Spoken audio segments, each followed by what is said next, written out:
Hi, it's Andy from Pure Yorkshire Honey. The end of season is upon us, literally October next week.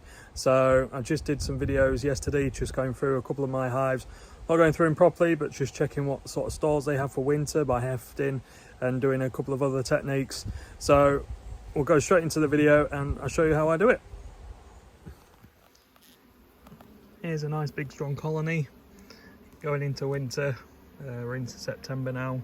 You can see the Apivar strips in there. I've just got one there and one down here somewhere.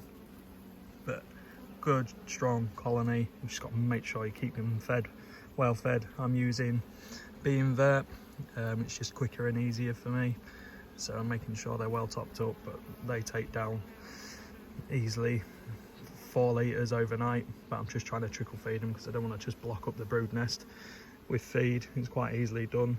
So just once a week, a good amount of feed.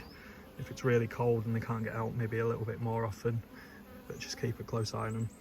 Don't really need to go into them, it's pointless at this time of year, but that's what you want to be seeing. Nice strong colony on all the frames, and if I hefted that now, that'll be pretty heavy as it is.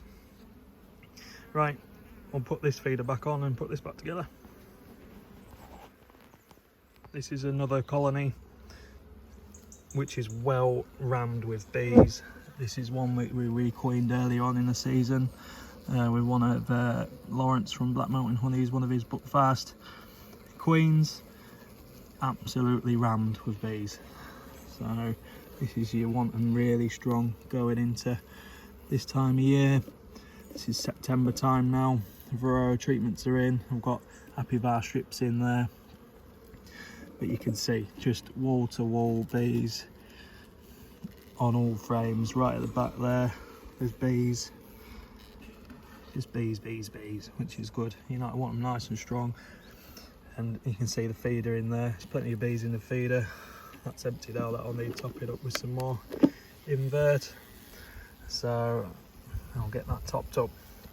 So it's just a bit of a look in to see what you want to be seeing at this time of year. Bee wise, you want them as strong as possible. Another good sign of a good colony without having to go in is just seeing how much pollen's going in. You can see fully loaded up with pollen, these workers coming in. Clearly there's eggs being laid, and 9 times out of 10 you have got a good queen. So yeah, you know, look at the amount of pollen going in. Clearly on a follow, that bee just got in there, still balsam about, the white stripy back.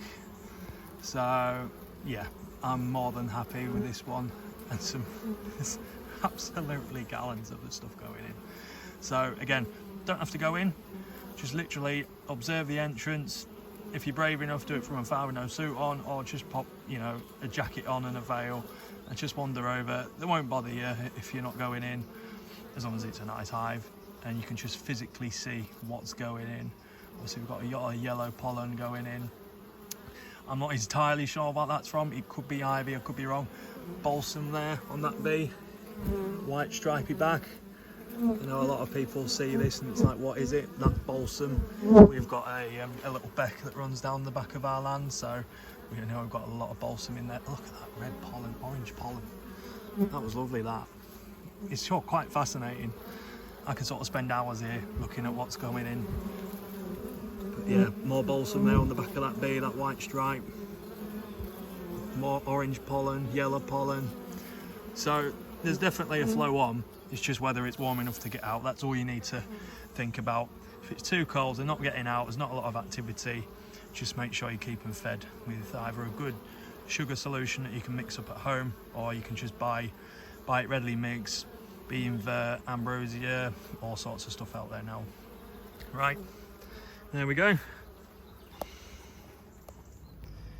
This hive here, you can see there's still some invert in here.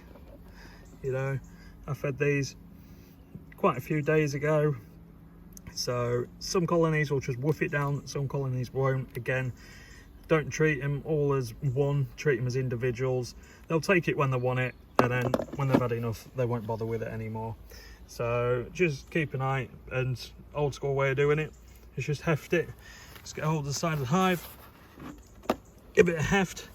There's quite a bit in there already. So yeah, and just use that as your gauge. So don't be too concerned if they're not woofing it down. You can see there's plenty of bees up there taking it, so they'll sort it. If it's nice and sunny outside, they'll rather go out and forage, but if it's cold, they'll come up to the top. So that was just a quick video just to show me sort of preparing them for winter. Like I say, it was filmed yesterday. We're at the end of September now, as you can see. It's about, I think it's about 4:30, and it's lovely sunshine.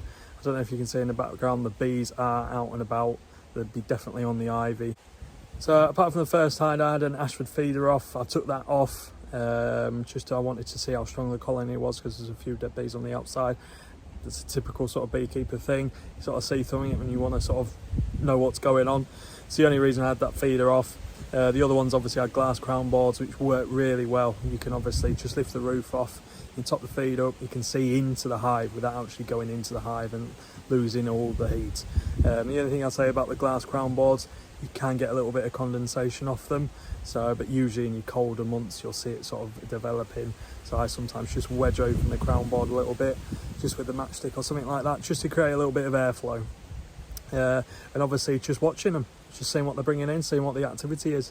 That's a great way of seeing what's going on without actually going in.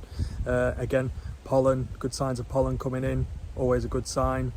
And the old school way of doing things is just hefting it. Obviously in the colder months where you really don't want to be anywhere near them, but you just want to see what sort of weight they are, just pick up one side, pick up the other side, and sort of get a rough sort of estimate.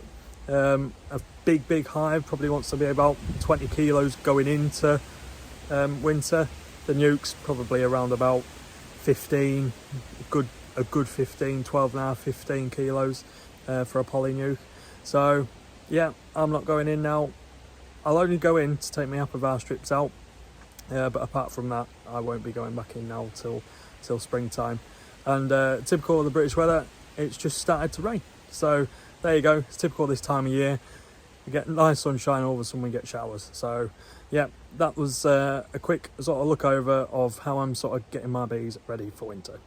Hope you liked the video. Please like and subscribe, it's really helping the channel on. We're up to about 120 subscribers now, so thank you so much for the people returning, and so thank you so much to the new viewers.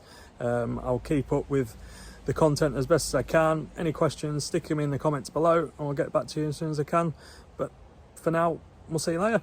Bye bye.